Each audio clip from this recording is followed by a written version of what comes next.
नमस्कार दोस्तों, आज हम बात करेंगे हस्तरेखा के बारे में।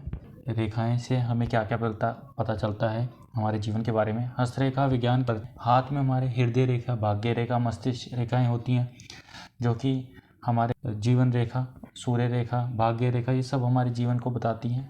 और कुछ रेखाएं हमारी विवाह के बारे में बताती हैं।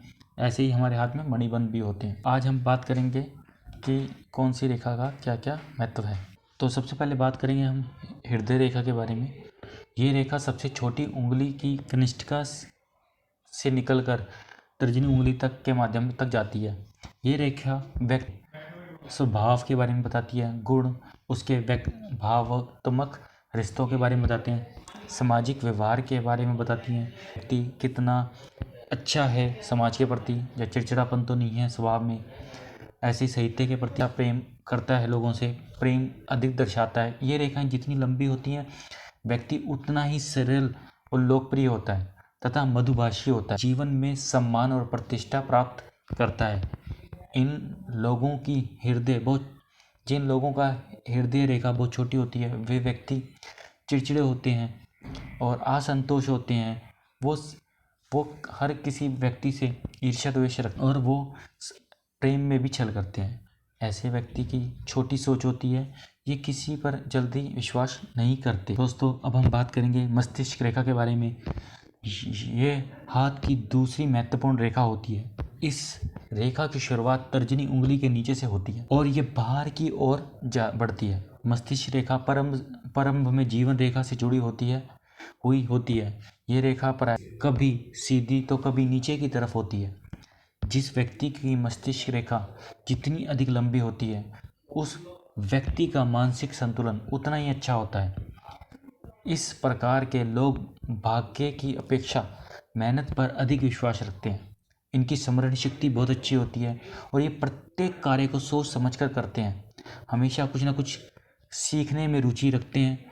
और इसके विपरीत छोटी मस्तिष्क रेखा वाले व्यक्ति मेहनत से ज़्यादा भाग्य में भरोसा करते हैं और निर्णय लेने में बहुत ज़्यादा जल्दबाजी करते हैं और बाद में उससे पछताते हैं। मस्तिष्क रेखा जितनी कटी फटी होगी, व्यक्तियों को डिसीजन लेने में उतनी प्रॉब्लम आएगी।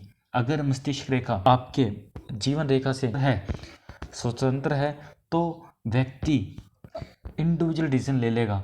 उसे किसी की मदद नहीं लेनी पड़ेगी डिसीजन लेने में।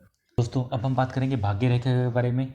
हथेली के नीचे के स्थान को मणिबंध कहते हैं और यहीं से भाग्य रेखा आरंभ होती है।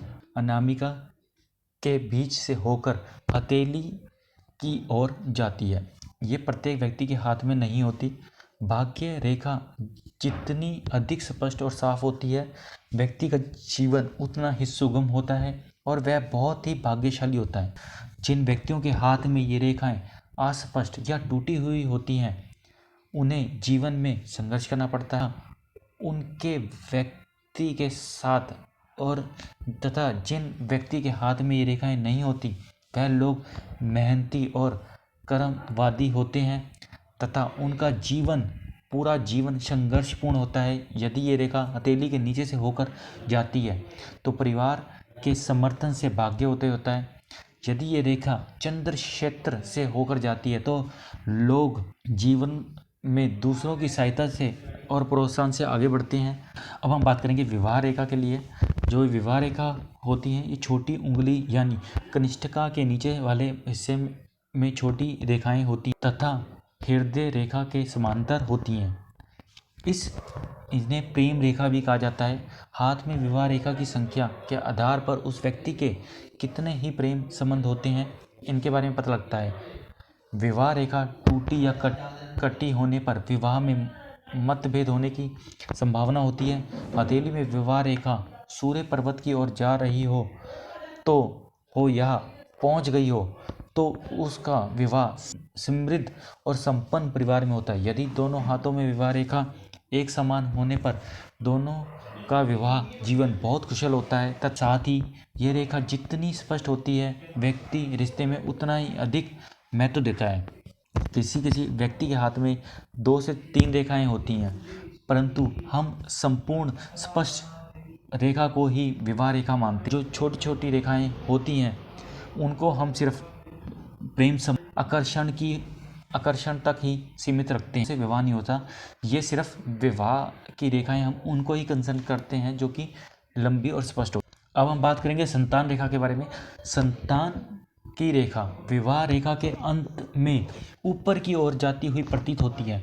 विवाह रेखा पर आड़ी और सीधी रेखाएं पुत्र एवं टेढ़ी मेढ़ी रेखाएं पुत्री का संकेत देती हैं। संतान रेखा जितनी अधिक स्पष्ट तथा उभरी हुई होती। अब हम बात करेंगे ट्रैवलिंग रेखा के बारे में। यात्राएं रेखा हमारी हथेली में तीनों स्थानों पर उपलब्ध होती हैं। सबसे पहले चंद्र क्षेत्र पर दूसरी अणाम मणिबंध से आरंभ होकर ऊपर की ओर जाती हुई प्रतीत होती हैं तथा तीसरा जीवन रेखा से होती हुई निकलने वाली तथा के सहारे चलने वाली रेखाएं यात्रा रेखाएं होती हैं। यदि ये रेखा ऊपर की ओर जाती हुई प्रतीत होती है तो यात्रा से वृद्धि होती है। हम बात करेंगे सूर्य रेखा के बारे में। ये रेखा सभी व्यक्तियों के हाथ में नहीं होती। जिस भी व्यक्ति के हाथ में ये रेखा होती है ऐसा माना जाता है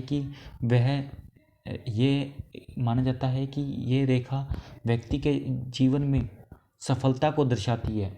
जिस व्यक्ति के हाथ में ये रेखा होती है वह व्यक्ति क्रिएटिव होता है, आत्मविश्वासी होता है और अपने एक्शन प्लान पर अमल करने वाला होता है।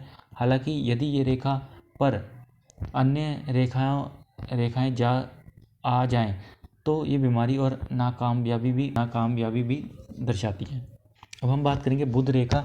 बुध रेखा से कोई रेखा निकलकर अगर हमारे चंद्र पर्वत की ओर या फिर हमारे मणिबंध की ओर जाती है तो इसे हम हेल्थ रेखाएं भी कहते हैं और इससे बिजनेस की रेखाएं भी कहा जाता है कि इससे स्वास्थ्य हमारा कैसा रहेगा।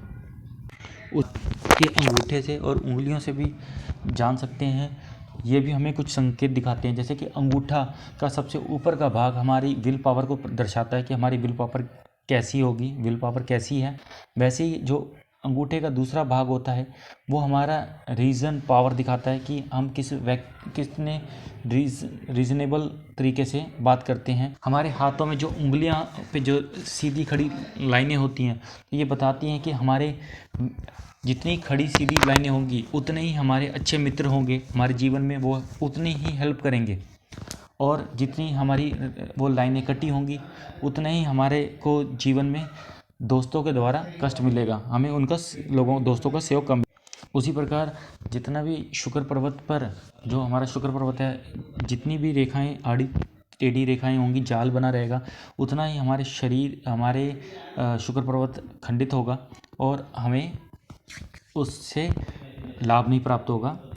शुक्र पर्वत पर जितनी सीधी रेखाएं होती हैं उतना ही भाग्य उदय होता है। शुक्र पर्वत हमारे मैरिज लाइफ को बताता है कि हमारी मैरिज कैसे मतलब आफ्टर मैरिज हमारी कितनी अच्छी मैरिज लाइफ गुजरेगी, मतलब शादीशुदा लाइफ कितनी अच्छी रहेगी।